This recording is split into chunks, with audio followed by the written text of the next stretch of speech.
तो हेलो यार, doctor devil episode 60 की स्टार्टिंग में हमें हाउ के छोटे भाई को दिखाया जाता है जो सभी पुलिस वालों को बता रहा था कि ऐसा ऐसा हुआ था, ऐसा ऐसा हुआ था। उसके बाद अगले सीन में हमें दिखाया जाता है। उसके बाद शाम में वोल्टन से कहती है कि वोल्टन सच बताना, तुम मेरी मोम को देखने के लिए उस दिन नहीं गए थे ना, कल नहीं गए थे ना। वोल्टन कहता है कि अरे यार तुम फिक्र मत करो, मैं आज नहीं तो कल मैं चले ही जाऊँगा, फिक्र मत करो, वैसे भी सब कुछ मेरे अंडर कंट्रोल है। फिर शामी वोल्टन को कहती है कि नहीं नहीं, ऐसा बिल्कुल भी नहीं होगा, नहीं ऐसा नहीं होगा। तुम जब भी मेरी मोम के पास जाते हो कुछ ना कुछ को गड़बड़ होती है, तुम मेरी मोम को ठीक कर रहे हो, यही मैं तुम्हें वापस कर दूंगी। फिर वोल्टन कहता है कि ठीक है, मैं वैसे भी कुछ दिनों बाद मैं उन्हें देखने ज़रूर जाऊँगा। फिर वोल्टन कहता है कि तो ठीक है, अब मैं सब कुछ हो चुका, तो मैं यहाँ से अब जा सकता हूँ। फिर शाओमी कहती है कि हाँ कुछ देर बाद तुम यहाँ से जा सकते हो। फिर कुछ देर बाद का सीन दिखाया जाता है जहाँ पे वोल्टन और मिस चेंग जा रहे होते हैं और शाओमी किसी को इन्फॉर्मेशन दे रही होती है कि हाँ ये लो ये लो। फिर हमें वोल्टन को दिखाया जाता है जो आधी दूर तक जा चुका होता है, उसके सामने जिंगू आ जाती है। वोल्टन जिंगू से कहता है कि तुम यहाँ क्या कर रही हो, क्या तुम मुझे बाहर छोड़ने तक जा रही हो क्या। फिर जिंगू कहती है कि अभी तुम्हें यहाँ पे कोई नहीं रोकने वाला, इसलिए तुम यहाँ से जा सकते हो, अभी सब लोग बहुत ज़्यादा बिजी है, इसलिए तुम यहाँ से जा सकते हो। फिर वोल्टन कहता है मैं तो वैसे भी यहाँ से जा ही रहा हूँ। वोल्टन उससे जाते समय कहता है कि ठीक है मैं अभी जा रहा हूँ, और अपने परिवार का ध्यान रखना। वैसे भी मुझे तुम्हारे लोगों को ज़्यादा परवाह तो है नहीं, पर फिर भी अपना ध्यान रखना, अब मैं यहाँ से जा रहा हूँ।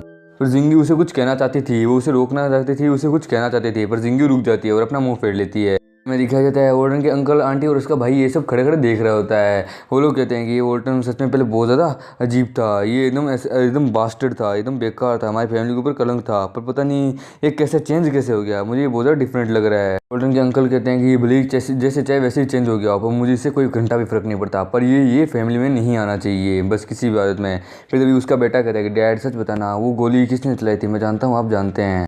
फिर उसका फादर उसे गुस्से से उसका मुंह बंद कराता कहता है कि अपना मुंह का ढक्कन बंद रख साले, तू एक दिन हमें भी पूरा मरवा के रखेगा अपने भाई की तरह साले, अगर ये ऐसा कुछ हुआ तो पक्का एकदम हम बहुत बड़ी मुसीबत में फंस जाएंगे। फिर तभी वोल्टन की आंट अपने हस्बैंड से कहती है कि मुझे लगता है इसमें ज़रूर वो तीन बड़ी फैमिली है ना, उनका हाथ लग रहा है, क्योंकि मुझे तो ऐसा लग रहा है कि शायद उनमें से किसी ने कुछ किया होगा। उसके बाद वोल्टन का अंकल उसे शांत करा देता है। वो कहता है कि तुम्हें इस चीज़ का पता लगाने की कोई ज़रूरत नहीं है, तुम बस शांति से कोने में खड़ी रहो, मैं यहाँ तुम्हें इसलिए लेके आया हूँ बस ऐसे ही अपने साथ पब्लिसिटी के लिए।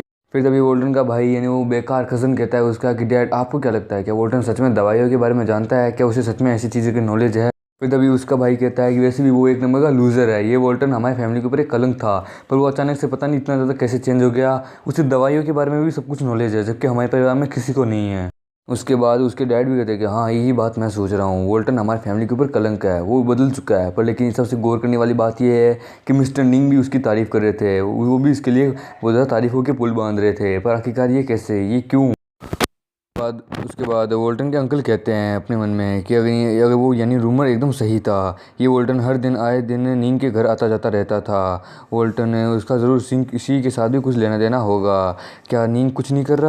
फिर मिस चेंग को दिखाया जाता है जो वोल्टन के पीछे बैठी होती है एकदम शांत, वो कुछ सोच रही होती है। उसके बाद वोल्टन कहता है कि क्या हुआ मिस चेंग, आप बहुत ज़्यादा परेशान लग रही है, क्या हुआ, क्या कुछ हुआ है क्या, आप मुझे बताइए, मैं आपकी प्रॉब्लम को सॉल्व करने में पूरी मदद करूँगा।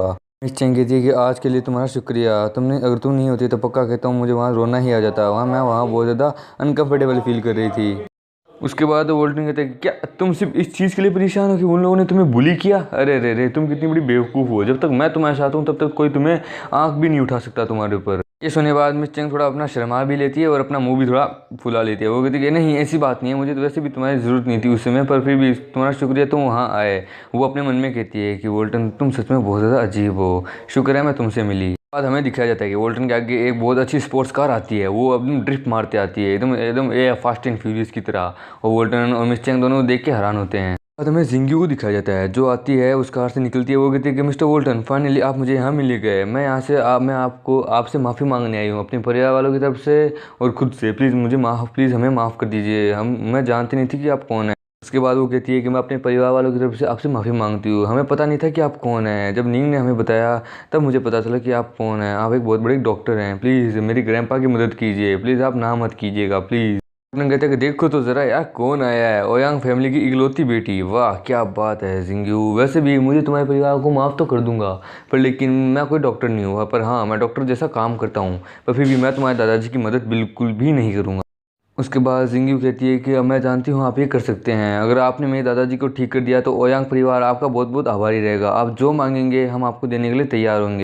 फिर वोल्टन एक सांस लेता है और कहता है कि तुम जानती हो क्या तुम जानती हो मुझे तुम्हारे परिवार की बिल्कुल भी चिंता नहीं है। तुम्हारा परिवार तबाह होता है, मरता है, मुझे इसका घंटा भी फर्क नहीं पड़ता। मैं तो यही चाहता हूँ कि काश वो तबाह हो जाए एक दिन। फिर तभी वोल्टन कहता है कि वैसे भी मैं तुम्हारे दादाजी को अगर ठीक कर भी सकता था तो भी मैं नहीं करता, क्योंकि मुझे बिल्कुल भी अच्छा नहीं लगता। वैसे भी मुझे तुम्हारे परिवार से कोई लेना देना नहीं है, वो तबाह होता है तो होने दो, वैसे भी वो बुढ़ा मरने के लायक ही है। तभी जिंगू कहती है कि मैं जानती हूँ आप ये कर सकते हैं, आपने कहा था कि वो गोली मेरे दादाजी को बचा सकती है, आपने कहा था, प्लीज़ आप मुझे वो गोली दे दीजिए, प्लीज़ मैं आपसे वो गोली खरीदना चाहती हूँ, आप मुझसे जितने में बोलेंगे मैं आपको उतना पैसा दूँ। फिर वोल्टन कहते हैं ये बात पैसे की नहीं है, तुम्हें क्या लगता है अगर ये बात पैसे की नहीं है, अगर ये बात मेरी होती तो ठीक है चलता, ये हो सकता था, पर मैं उन लोगों को नहीं बचाता जिन लोगों को मैं पसंद नहीं करता। मुझे तुम्हारे परिवार वालों में से एक भी पसंद नहीं है, मुझे सबसे नफरत है।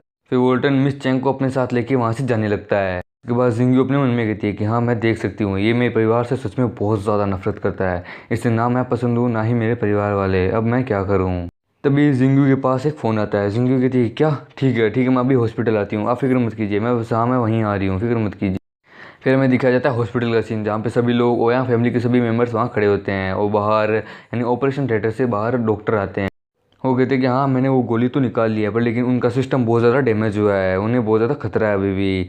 मैंने अपनी पूरी कोशिश की उन्हें बचाने की सर, पर लेकिन फिर भी वो पेशेंट अभी भी बहुत ज़्यादा सीरियस है, आपके दादाजी बहुत ज़्यादा सीरियस है, उन्हें बचाना थोड़ा मुश्किल हो रहा है हमारे लिए।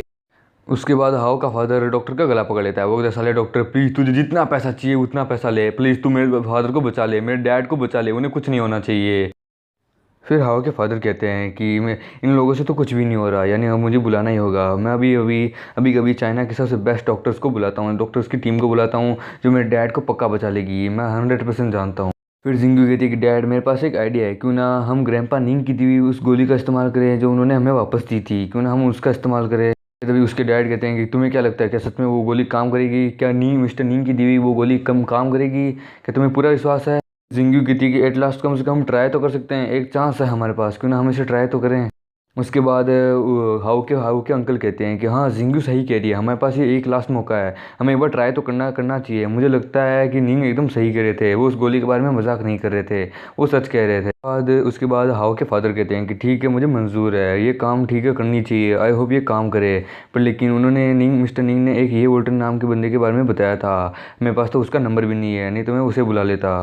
फिर तभी हाउ के अंकल कहते हैं क्या ये वोल्टन के बारे में, हाँ वैसे हम अभी भी उसे ढूंढ ही रहे हैं, हाँ उन्होंने कहा था ये वोल्टन के बारे में, हम उसे ढूंढ रहे हैं। फिर जिंगू कहती है कि उसे भूल जाओ, मैं उससे मिली थी, उसने तो साफ साफ मना ही कर दिया कि वो हमारी मदद नहीं करेगा। फिर तभी हाउ के अंकल कहते हैं पर ऐसा क्यों, हम उसे कहती थी उसे जितना पैसा चाहिए हम उसे देने के लिए तैयार हैं। फिर जिंगू कहती है वो इसलिए क्योंकि वो हमारे परिवार से बहुत ज़्यादा नफरत करता है, उसने ये बात मुझे खुद कही थी। हाउ के फादर कहते हैं कि हाँ ये सच है, मुझे ऐसा लगता है कि हाँ ये सच है, क्योंकि जब बाहर वो मेरे बेटे से लड़ रहा था तो मैंने उसका स्वभाव देखा था, उसकी आंखों में बहुत ज़्यादा गुस्सा था हमारी फैमिली के प्रति। मैं देख सकता हूँ यानी ये बात सच है, वो हमारी फैमिली से बहुत ज़्यादा नफरत करता है।